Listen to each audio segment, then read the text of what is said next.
it's Heather with Lead the Way Canine Training, and I'm here with Ginny, and we're sitting in my car. So we just went for a walk at the park, and Ginny had a really hard time this morning getting up into my car. She really didn't want to. She was looking really stressed out and nervous about it, which she's done in the past, but she was especially upset about it this morning. And she does tend to be a little bit anxious, and she can get kind of whiny in the car, and her parents say the same thing. She's just with me for the weekend because her parents are out of town, but I figured I would take her with me for the walk this morning. But what I wanted to make this video for was I actually kind of ended up doing a little training session with her after our walk. So what I did is I opened up, you can see both of the car doors are open and we're just sitting in here, and what I did was I used a lot of treats, and I just coaxed and encouraged her into the car on her own. I didn't force her, I didn't help her, you know, by picking her up or anything like that. Oops, sorry. I just used a lot of treats and a lot of encouragement and just went at her own speed, and I found that me sitting in the car and trying to get her to follow me in actually worked better than just trying to lure her in with treats while I was standing outside.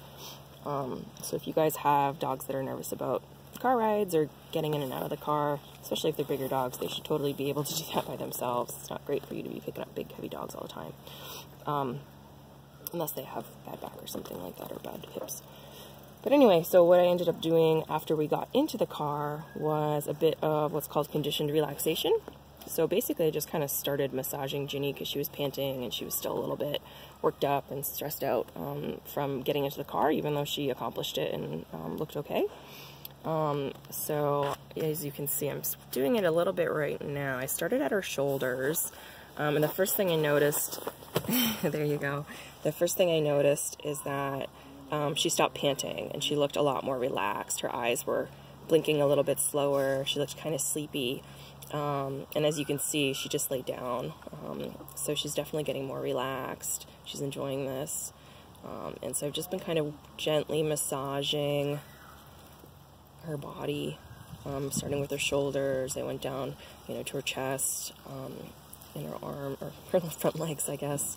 Worked my way back to her, all the way down her spine.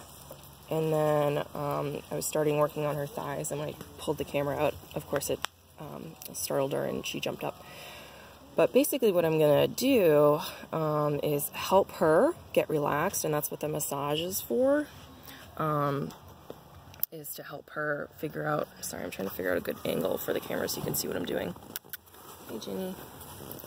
Help her get into a relaxed state, and then name it, put it on cue. So I call it easy.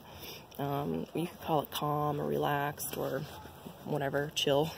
But I want to put a cue to it so that she starts to understand and be more aware of what it feels like when she's in that relaxed state of mind and her body is relaxed and her muscles are relaxed.